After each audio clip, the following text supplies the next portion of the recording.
Hey everybody, Nick here, and today I got a review for you of this little guy right here. This is the Sencut Knives Citius. And that's, by the way, Citius, not like Darth Sidious, the Emperor from Star Wars, but Citius, C-I-T-I-U-S, which I don't think is a word, but hey, whatever. First off, I want to thank my buddy Chris for sending this guy along. As always, he's a supporter of the channel. I appreciate that. Next thing, let's do some size comparison real quick. This guy is not a particularly large knife. Here it is against the Spyderco Delica, the Spyderco Paramilitary 2, and of course the Ontario Rat number 2. And then actually a couple of worthwhile comparisons here. This is the Civivi, the Civivi Knives Praxis and the Civivi Ortis, which is right here. So these are two pieces by exactly the same company, but not exactly. And actually, that brings us to the next part. What the heck is Sencut? I know, you were just thinking, Nick, we need more knife brands. Well, this is a new brand from We Knives. We Knives, of course, is pretty well known in the world, and they are the company that, so we own Civivi, as well as now Sencut.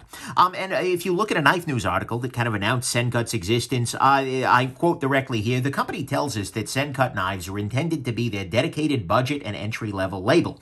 Sencut will be the good product line in the good, better, best model, with Civivi being better and we, obviously, the best.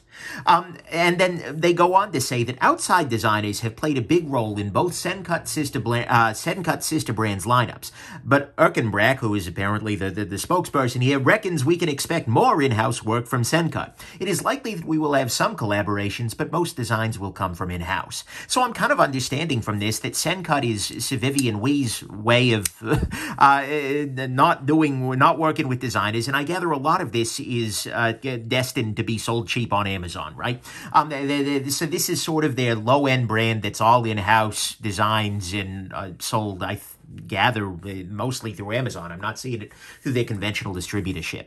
So anyways, that's what Sencut is. It's We Knives and Civivi Knives cheap brand, because Civivi wasn't already their cheap brand. Anyways, so we're going to go on ahead and we're going to do a quick review on this guy because, yeah. And let's go into the good and the bad and then go into my conclusion. So on the good side, to start with, look, the construction is fine, right? This is made in many ways just like a Civivi, because this probably could have been a Civivi. Let's be real here.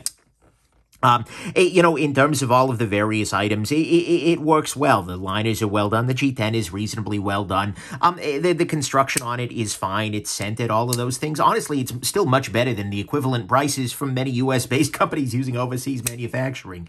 You guys know who you are. Take note. This is the competition, and they're currently winning. So the construction on this guy is absolutely fine. And there are a couple of little nice details here. I mean, one of them is that if we look at the clip here, the screws underneath are countersunk. They're flush. And so that just makes this a little bit better. It's a little detail, but it's nice. And similarly, the flipper tab on this guy is a little tiny pocket packer, just barely going to be touching anything in your pocket, and reasonably well canted. I mean, the design is okay. It's absolutely fine. And honestly, on the good side, and the last part of the good, is that they've gotten a lot of the basic things right? The detent here is fine. Deploys absolutely reliably. The steel on this guy is fine. It is 9CR18 MOV, which for a budget piece, okay, I guess. And it comes to a reasonably thin edge here, and the blade is reasonably sharpish. The knife is aggressively fine. They have done all the little things right, and we end up with a piece that is good. It's fine. It works. There's no real problems here. And so, to me at least, that's what's good here, is they've gotten it right, basically. This flipper tab is small. There's a flush screws under the clip, and the construction on it is absolutely fine. It's at the same quality level of Civivi and otherwise.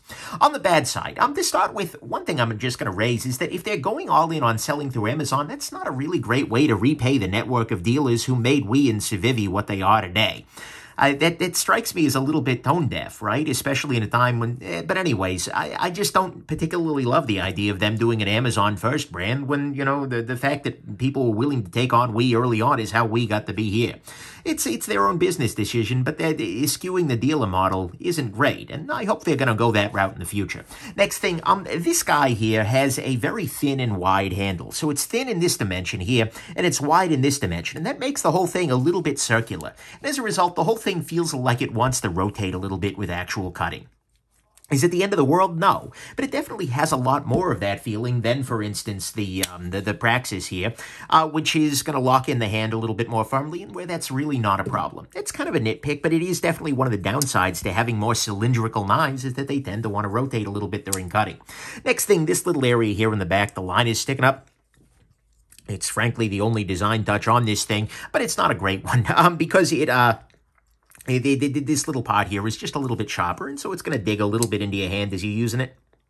End of the world? No, not at all. But it's a little detail. Next thing, price on this guy. As I was doing my disassembly, I think I said something along the lines of, oh, the price on this guy, it could get interesting depending on the price. And I was figuring, this is their new budget brand. This is going to come in at like $10, $15, $20, something like that. Turns out it's $40. And you know what?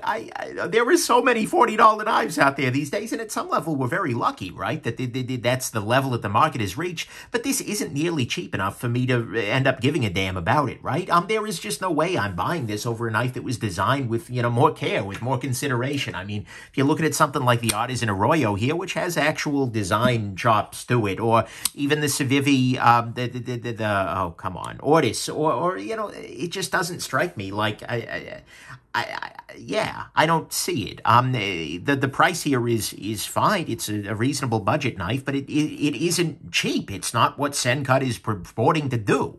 You can't make a budget brand and then charge the same as your mid-range brand for a more forgettable design. And actually, that brings us to the last issue, which is that I am going to forget about this knife exactly 10 minutes after finishing this video.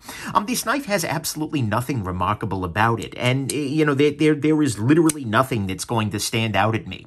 If you ask me after I finish this review to reproduce this thing from a sketch, I'm just going to end up drawing a generic knife because in a lot of ways, I think that's kind of what happened here. Oh, it had a big hole there. I mean, there's nothing remarkable here, and the price isn't remarkable enough for that not to be a problem. So to me, all of that is the bad, is that it is a completely forgettable design. It's got a relatively small flipper tab. The clip, I'm sorry, that's, I read the good part again. It's got the same price as other knives that are actually a little bit more interesting design-wise. The liners in the back aren't a great plan. This kind of thin and, short and thick profile is going to make it roll a little bit more easily.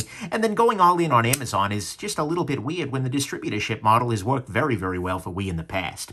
Final conclusions on the knife, it's fine. It's good even. It's got fine construction, a fine clip, small flipper tab. They're doing everything else by and large pretty well. I mean, it's Amazon only, which isn't, amazing. The handle tends to rotate. The flipper tab is, I'm sorry, that's, man, I keep screwing up. The price isn't actually that interesting, and the knife is probably the most forgettable thing that We Knives has ever done. For me, though, the biggest issue about this isn't actually necessarily about this knife, although this knife is indicative of it. Much like the 15 new budget brands that I'm sure have been announced in the 7 minutes and 52 seconds I've started this video here, this knife and this brand have shown me no need or reason to exist from my perspective as a knife consumer.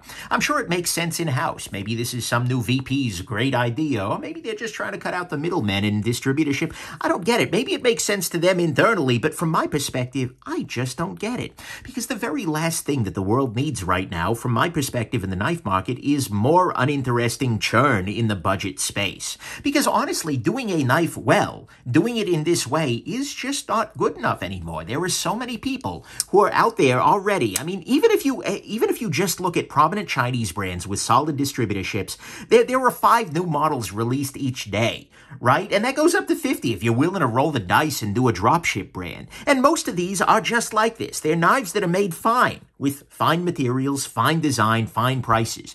But at the end of the day, I think a lot of people in the community are just like, scroll by, because there's nothing super interesting. There's nothing super memorable. And so far, the 2 knives that have been announced from Sencut have been even less interesting and memorable than the norm, let alone than some of Civivi's stuff here.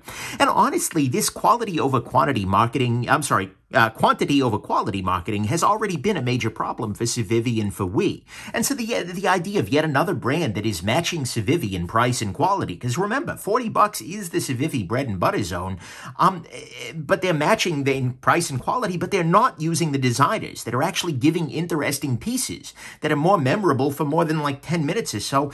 honestly, the whole thing just feels about as tedious as entering a 40-character Wi-Fi password on a printer with 3 buttons, right? That's the level of excitement I feel about a brand that is combining all of our manufacturing dollar, but without any of the good designers. I just don't get it. I mean, maybe if they drop down and start doing like this for 15 or 20 bucks, then okay, maybe I don't need design. Maybe it's just like this is going to be good enough and I can buy one for all the people in my life who don't care about anything aside from having a good functional tool, and it'll work and it'll be fine. But at the moment, they're not, they cannot compete with Civivi, even on the factor of design, and even Civivi has some troubles there. Look, I'm probably coming across here as very harsh, but this is just my frustration with this marketing strategy. The release all the knives! No editing, just throw it at the wall and see what sticks. Carpet bombing marketing that we're seeing from so many of these brands. We, Civivi, Sencut, Artisan, CJRB, and so many more. All of these just like drop every model, 10 new ones a week. Most of them you're not even going to remember by the end of the week, but maybe one will stick. That's just really frustrating, and I've heard many people express the same frustration. It adds noise to the market and lowers the overall quality of your average new release here. And so the fact that we has gone in exactly the opposite direction. I said this about Civivi even before Sencut existed. This just feels really frustrating. It's like they're doubling down on something that's already bothersome. So ultimately, my conclusion here is that the knife itself is fine. If you're handed one, it's gonna work well, and you're probably gonna be pretty happy with it. In fact, I could hand this to somebody in my life who just uses a knife on a regular basis, and they would find it just fine. The thing is, though, that's true of every $40 knife coming out of China lately, by and large. And if Sencut is actually going to want to cut into the market, if they're gonna want to do better than fine, and if they're gonna want to be interesting, then their next round of models is gonna need to show us some reason, any reason, why Sencut deserves a cut of our attention, because this isn't quite doing it yet. And good just isn't good enough anymore. So anyways, there you go. Like I said, it's a fine knife, but you need to do a little bit better than fine in a market that's as competitive as this one. Hope this has been interesting to you, and have yourselves an absolutely wonderful rest of your day. Bye now.